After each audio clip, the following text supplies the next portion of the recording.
El otro día alguien me retó haciendo el panadero 24 segundos, pero entonces ahora se supone que yo tengo que superar la marca. ¿Quieres que te cronometre o te sale ahí el tiempo? Aquí me sale el tiempo. ¡Carachos! ¡Panadero!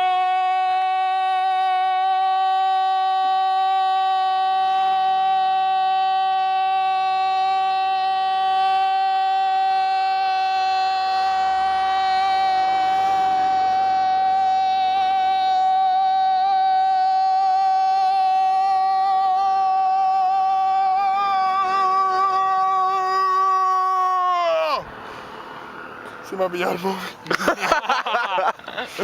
¿Cuánto? 18 segundos se me ha pillado. Oh. Y son más, pero se me ha pillado. ¿Lo quieres reintentar? La gente brutal, ¿No quieres subir allí para que te oiga todo el pueblo? Tengo que... Espérate, ya ahora estoy sin aire, ¿sabes? A ver, estoy echando hostia. Para grabar panadero.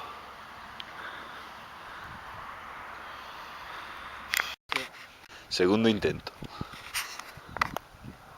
¡Panadero!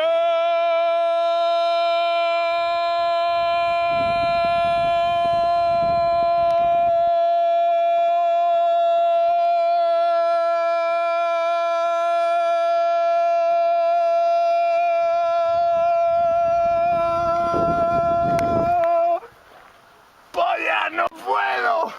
¡Panadero!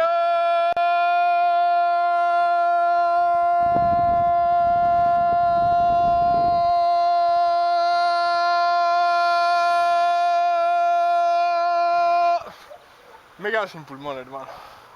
He perdido. No puedo hacer más de 15 segundos, bien. Hoy ya no respiro. He perdido, hermano.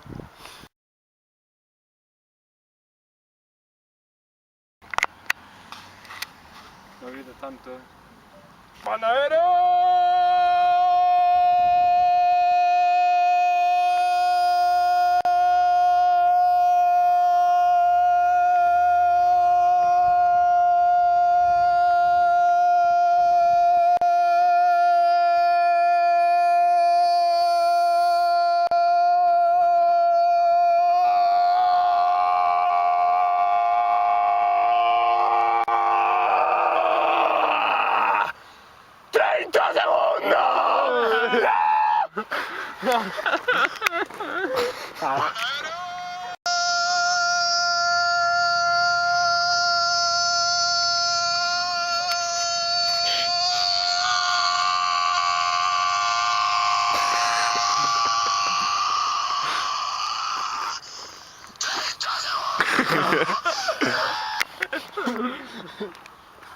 Reto superado. Ahora llega el otro a las 35, 40. Ya, así.